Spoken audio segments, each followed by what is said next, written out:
నమస్తే. PSR Anjaneyulu, Pendyala Seetharamanjaneyulu, IPS Indian Police Service 92 batch. ఆంధ్రప్రదేశ్లో వివిధ కీలకమైనటువంటి పోస్టులు నిర్వహించినటువంటి వ్యక్తి, పేరు ప్రఖ్యాతులు గడించినటువంటి ఐపీఎస్ ఆఫీసర్. జగన్మోహన్ రెడ్డి గారు ముఖ్యమంత్రిగా ఉన్నప్పుడు ఇంటెలిజెన్స్ చీఫ్గా పనిచేసినటువంటి సీతారామాంజనేయులు గారు నిన్న హైదరాబాదులో అరెస్ట్ అయ్యారు. ఏసీబీ పోలీసులు ఆయన అరెస్ట్ చేసి విజయవాడ తీసుకొచ్చి ఏసీబీ కోర్టులో హాజరుపరిచారు.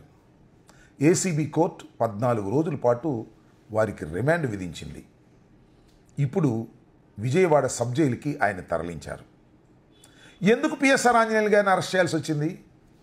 ఇది చాలా చిత్రం కదా. ఒక పోలీస్ ఆఫీసర్ని, దట్టునే ఇండియన్ పోలీస్ సర్వీస్లో ఉన్నటువంటి వ్యక్తిని సామాన్యుని అరెస్ట్ చేసినట్టు అరెస్ట్ చేస్తారే, ఏమిటిది అనేది చాలా ఆశ్చర్యం. అదే చంద్రబాబు నాయుడు గారు తప్పిదం చేస్తున్నటువంటి అంశం అనేది నా అభిప్రాయం. చంద్రబాబు నాయుడు గారు ఒక చరిత్ర సృష్టించారు. ఎందుకంటే ఆయన ఇంతకుముందు 14 సంవత్సరాలు ముఖ్యమంత్రిగా పనిచేశారు. ఇప్పుడు 11 మాసాలు ముఖ్యమంత్రిగా పనిచేస్తున్నారు. సరే, రాజకీయ నాయకులను అరెస్ట్ చేయటం లేదా సోషల్ మీడియా వాళ్ళని అరెస్ట్ చేయటం అనే విషయాన్ని పక్కన పెడితే, ఒక ఇండియన్ పోలీస్ సర్వీసులో ఉన్నటువంటి వ్యక్తిని సస్పెండ్ చేశారు, అరెస్ట్ చేశారు. ఒక చరిత్రే సృష్టించారని చెప్పాలి. ఈ చరిత్ర ఒక చెడు చరిత్ర, ఒక చెడు సాంప్రదాయం. ఈ సాంప్రదాయం రాబోయే కాలంలో అనేక అనర్థాలకు దారి తీసేటటువంటి ప్రమాదం ఉన్నదనేది నా ఆందోళన. అది పిఎస్ఆర్ ఆంజనేయులు గారా, లేకపోతే విశాల గున్నీనా, లేకపోతే రాణానా, ఎవరనేది కాదు ఇక్కడ అంశం. ఒక ఐపీఎస్ ఆఫీసర్. ఎవరు వాళ్ళు? ఈ సమాజంలో జరుగుతున్నటువంటి నేరాలను గమనించి రిపోర్టులు తీసుకొని నేరస్తుల్ని శిక్షించవలసినటువంటి వ్యక్తులు ఐపీఎస్ అధికారులు, పోలీస్ డిపార్ట్మెంట్. జరిగింది ఏమిటి? ఎందుకు పిఎస్ఆర్ ఆంజనేయులు గారిని అరెస్ట్ చేశారు అంటే, ఇక్కడ మనం కొద్దిగా డిస్కస్ చేయాల్సినటువంటి అంశాలు ఉన్నాయి. అదేమిటంటే, కాదంబరి జత్వాని ముంబైలో ఒక చిన్న నటి. ఆమె మీద చాలా కథలు ఉన్నాయి. అవి ఏమిటాయంటే, చాలామంది ఇండస్ట్రిస్టుల్ని ఆమె ట్రాప్లో పెట్టి బ్లాక్మెయిల్ చేసి డబ్బులు దండుకున్నది అని. ఆమె మీద అనేక కేసులు కూడా ముంబైలో రిజిస్టర్ అయి ఉన్నాయి. ఎవరిని అడిగినా ఈ కథలు పుంఖాలుగా చెప్పేటటువంటి పరిస్థితి ముంబైలో ఉన్నాయి. అలాంటి మహిళ మీద ఒక కేసు పెట్టి ఆ కేసు రిజిస్టర్ చేసి ముంబై వెళ్ళి పట్టుకొచ్చి కోర్టులో ప్రొడ్యూస్ చేశారు అనేది ఇవాళ పిఎస్ఆర్ ఆంజనేయులు గారి మీద ఉన్న నేరారోపణ. నాకేం అర్థం కాల. ఇలాంటి ఎన్ని చేసి ఉంటారు పిఎస్ఆర్ ఆంజనేయులు గారు తన హయాంలో, అంటే తన సర్వీస్లో? అంతేకాదు, ఒక సిఐ, ఒక ఎస్ఐ ఎంతమంది మీద కేసులు పెడతారు, ఎంతమందిని కోర్టులో ప్రొడ్యూస్ చేస్తారు? ఇవన్నీ నిత్యం వారి డ్యూటీలో జరుగుతున్నటువంటి కార్యక్రమాలే కదా. డ్యూటీలో చేసినటువంటి విషయాన్ని కక్ష పెట్టుకున్నారు నారా చంద్రబాబు నాయుడు గారు. ఎందుకు కక్ష పెట్టుకున్నారు అంటే, ఆయన ఇంటెలిజెన్స్ చీఫ్గా ఉన్నప్పుడు చంద్రబాబు నాయుడు గారిని అరెస్ట్ చేయటం, రిమాండ్ చేయటం, 53 రోజులు జ్యుడిషియల్ రిమాండ్లో అట్టిపెట్టడం వలన దీని అంతటికీ కారణం కొంతమంది పోలీసు అధికారులని ఆయన భ్రమపడుతున్నాడు.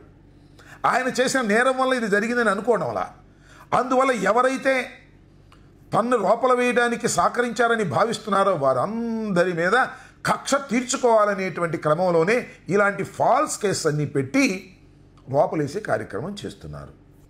చాలా పెద్ద దుష్ట సాంప్రదాయం. ఈ సాంప్రదాయం ఆంధ్ర రాష్ట్రంలో రాబోయే కాలంలో చాలా ప్రమాదాలకు తీసుకొస్తుందనేదే నా ఆందోళన. ఇక్కడ గమనించవలసిన అంశం ఒకటి ఉన్నది.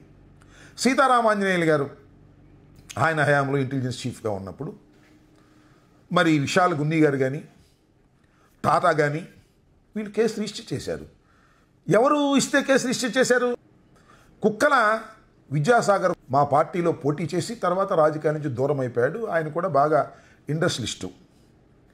ఆయన్ని జత్వాని ట్రాప్ చేసిందని, జత్వాని డబ్బులు కాజేసిందని ఆయన ఆరోపించాడు. ఆ ఆరోపణ మీద కేసు రిజిస్టర్ చేశారు. కేసు రిజిస్టర్ చేసి మెజిస్ట్రేట్ దగ్గర చర్చి వారెంట్ తీసుకుని పోలీసులు ముంబై వెళ్ళి ఆమెను అరెస్ట్ చేసి ఆ తరువాత ఆమెను ముంబై కోర్టులో హాజరుపరిచి అక్కడి నుంచి ట్రాన్సిట్గా కూడా తీసుకురావడానికి పర్మిషన్ తీసుకుని అక్కడి నుంచి తీసుకొచ్చి ఇక్కడ విజయవాడ కోర్టులో హాజరుపరిచి రిమాండ్ చేసి రాజమండ్రి జైలుకి పంపించారు. ఆ తర్వాత ఆమె కొంతకాలానికి బెయిల్ వచ్చింది. ఇది మొత్తం కథ. ఇలాంటివి చాలా జరుగుతూ ఉంటాయి. నేరస్తుల్ని పట్టుకొచ్చి కోర్టులో ప్రొడ్యూస్ చేయడం అనేది పోలీసులు బాధ్యతగా భావిస్తారు.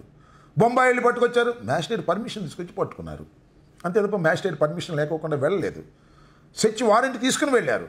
అన్ని రకాల లీగల్గా ఉన్నటువంటి అన్నిటినీ పాటించి ఆమెను అరెస్ట్ చేసి తీసుకొస్తే రిమాండ్ ఇస్తే బెయిల్ తీసుకు వెళ్ళిపోయిన తర్వాత చాలా కాలం కాముగా ఉంది.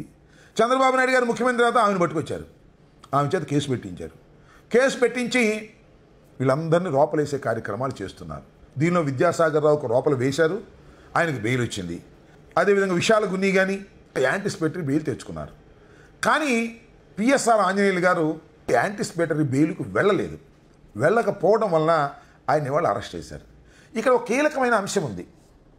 ఎస్, ఒకవేళ కోర్టులో విచారణ జరిగి కాదంబరి జత్వానీ కేసులో అన్యాయంగా అక్రమంగా కేసు పెట్టారని విచారణ అనంతరం జడ్జిమెంట్ ఇస్తే అప్పుడు మీరు యాక్షన్ తీసుకున్నా పర్వాలేదు. కానీ ఈ విధంగా యాక్షన్ తీసుకోవటం అనేది చాలా దురదృష్టకరమైనటువంటి పరిణామం. పోలీస్ వ్యవస్థ తన చేతిలో ఉందని ప్రభుత్వం, పోలీసులు తను చెప్పినట్టుగా చేస్తున్నారని, ఈ కక్ష సాధింపు చర్యలతో మీరు ఈ విధంగా చేయటం అనేది ధర్మం కాదనేది నా అభిప్రాయం.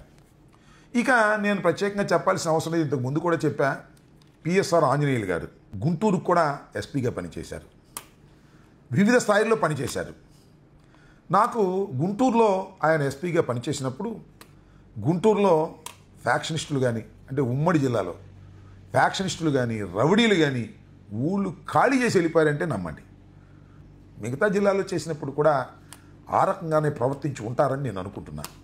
అలాంటి పిఎస్ఆర్ ఆంజనేయులు గారిని ఇవాళ అరెస్ట్ చేసి జైలుకి పంపించే కార్యక్రమం చేస్తున్నారు. దీంతో చంద్రబాబు నాయుడు గారు చాలా సంతృప్తి చెంది ఉంటారనుకోండి, చెందనివ్వండి, అభ్యంతరం ఏం లేదు.